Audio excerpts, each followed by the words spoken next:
He won. He won the Seattle International Comedy Competition. Please welcome to the stage my buddy Birungi.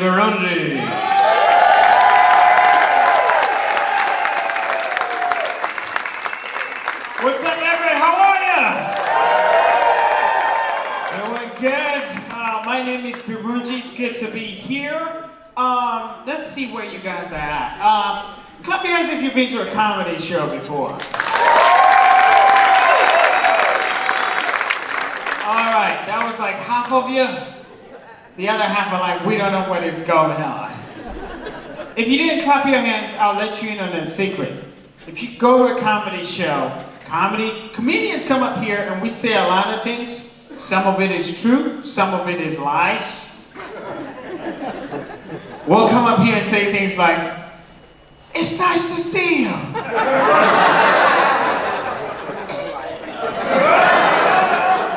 I'm here for the $12 Corey promised me. I was at home chilling. He's like, do you want $12? I was like, hell yeah! I live all the way in Tacoma. I was like, I'll put $50 in my car to come get $12. I'm kidding. Corey pays better than that. It's $50. Everyone, whether you clapped your hands or you didn't, I'll let you know another secret, which is post-pandemic, if you go to a comedy show and a comedian says, hey, it's nice to see you, they mean that shit. Yeah, so when I say right now, it's nice to see you, I mean that shit. Thank you. I'll tell you what, COVID ruined my life. I know that sounds redundant right now, but here's what happened. COVID put me in a weird position where I had to quit my hobby and get a job. True story. I was on stage doing comedy. Next thing I knew, I was seated in a cubicle. Who here sits in a cubicle? You lying motherfuckers. I know there's a few of you here. I saw one cubicle lady over there. Cubicles are sad.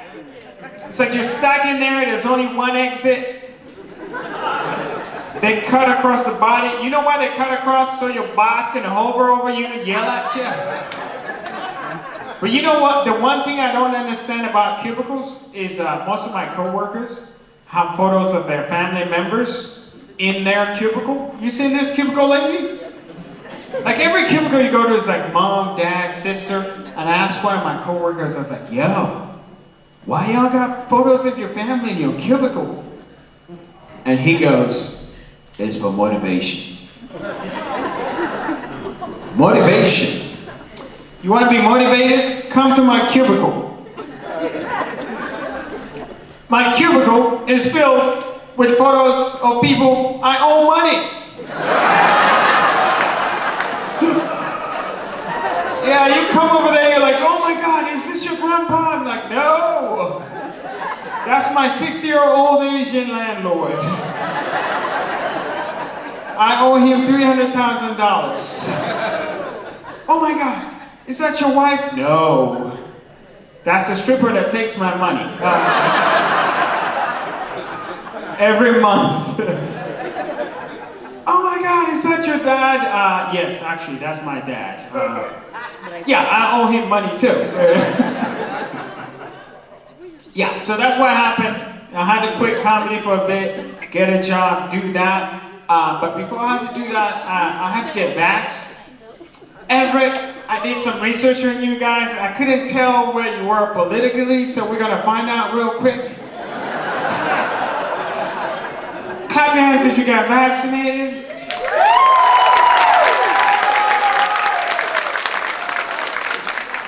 That wasn't everybody. The left side is holding out. They're like, we got essential oils. I put some lavender on my nose, I'll be fine.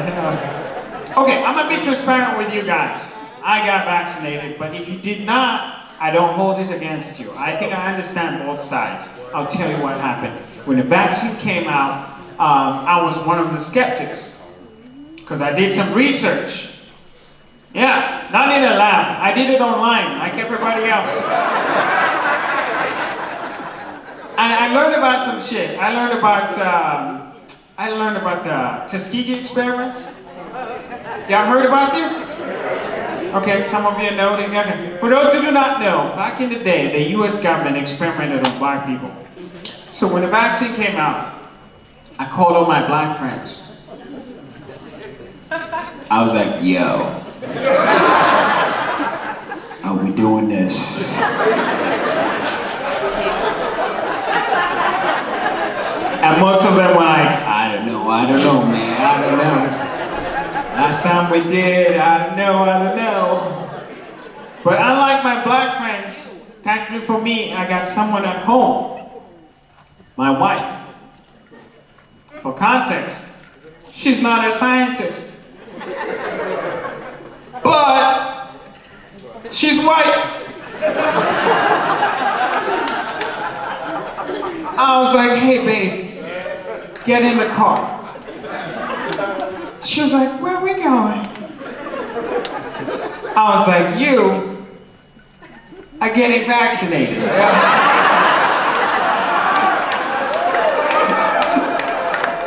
I wanted to see if this shit works for white women before I commit.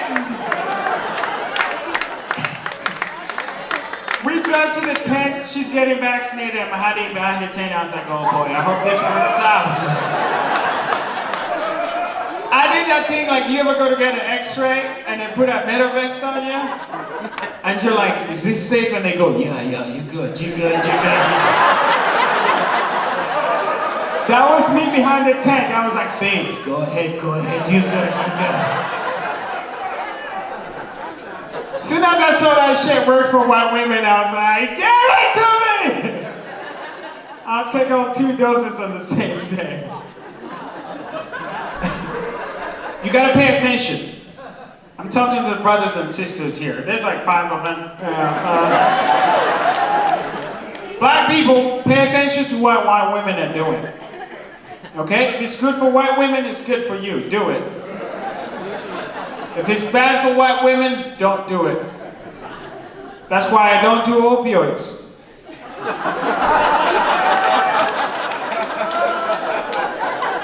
But I'll take a pumpkin spice latte on any day.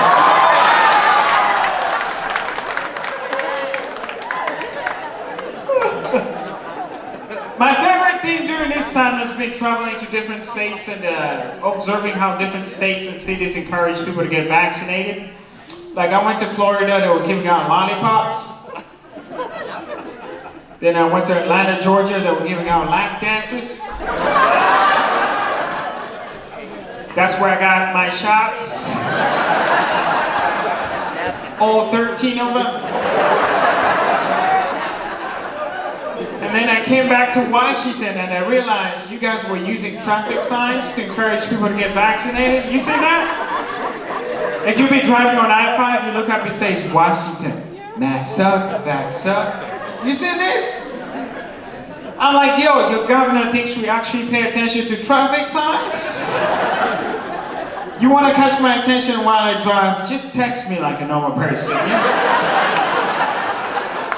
Judging by the laughter, a lot of you text and drive. God forbid you end up in an accident, you crash out of your car, you fall out, the paramedics show up, your phone is still clutched in your hands. They're like, oh my God, he's dead. Time of death, 9:45. Cause of death, Driving with their cell phone. COVID.